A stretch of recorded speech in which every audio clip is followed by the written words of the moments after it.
Sahabat Rema yang terkasih, hari ini, hari Sabtu tanggal 4 Januari 2025, kita berada pada masa Natal.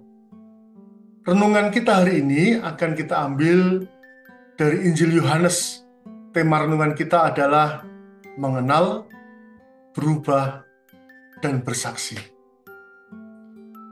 Sahabat Rema yang terkasih, Injil Yohanes menunjukkan kepada kita pentingnya kesaksian.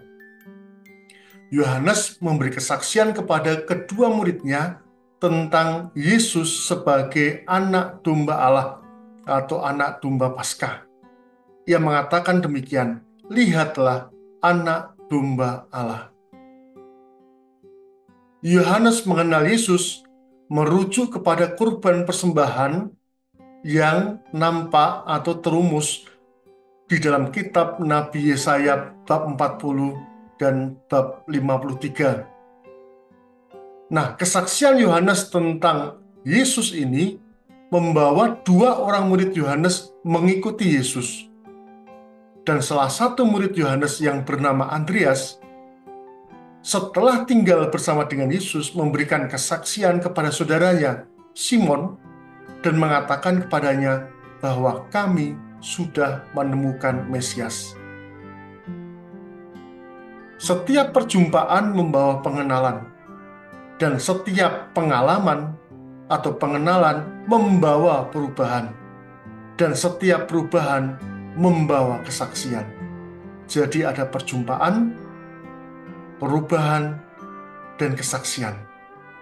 Orang yang mengenal Tuhan dan mengenal sungguh-sungguh tentunya akan mengalami perubahan, bukan hanya dari sisi pengetahuan tentang siapakah Yesus itu, tetapi perubahan dari dirinya sendiri secara keseluruhan, yaitu perubahan identitas. Dan perubahan inilah yang membuat orang kemudian berani dan mampu untuk memberikan kesaksian. Sahabat Rema yang terkasih, kita mengenal Tuhan, mengenal iman kita itu dari kesaksian. Dan kesaksian yang paling dekat adalah pengalaman iman dari keluarga kita, dari orang tua kita, saudara kita, atau orang-orang yang dekat dengan kita, yang tentu saja telah mengalami perjumpaan pribadi dengan Yesus yang telah merubah hidupnya.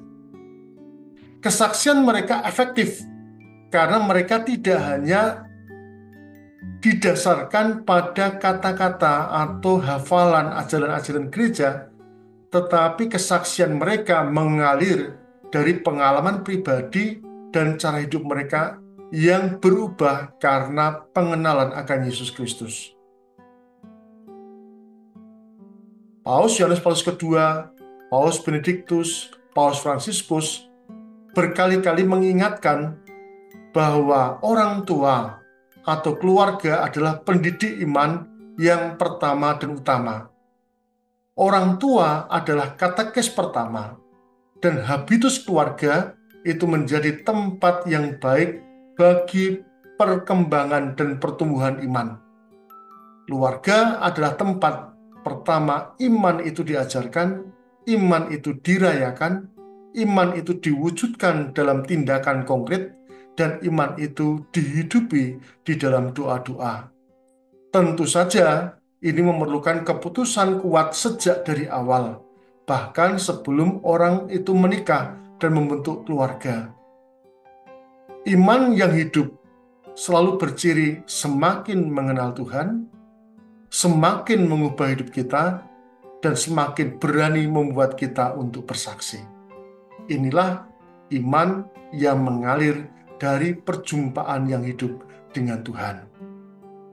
Sahabat Rema yang terkasih, marilah di dalam keluarga kita semakin sungguh mengenal Tuhan, mengenalnya dengan lebih baik dengan tinggal bersama dengan Dia. Dengan tinggal bersama dengan Dia dan mengenalnya dengan baik, kita biarkan diri kita diubah oleh pengenalan itu. Pengenalan pasti mengubah hidup kita. Dan dari perubahan itulah kita akan berani untuk menjadi saksi. Dan menjadi saksi tentu saja tidak harus di tempat yang jauh dulu. Mulailah dari tempat-tempat yang paling dekat, yaitu keluarga kita, sanak saudara kita, kerabat dan tulan kita. Mereka layak mendapatkan kabar gembira tentang Yesus Kristus yang telah mengubah hidup kita dan menjadikan hidup kita baru. 3 kata kunci: mengenal, berubah, dan bersaksi. Semoga Allah memberkati keluarga kita, Bapa, Putra, dan Roh Kudus. Amin. Keluarga kudus, Yesus, Maria, dan Yusuf, doakanlah kami. Amin.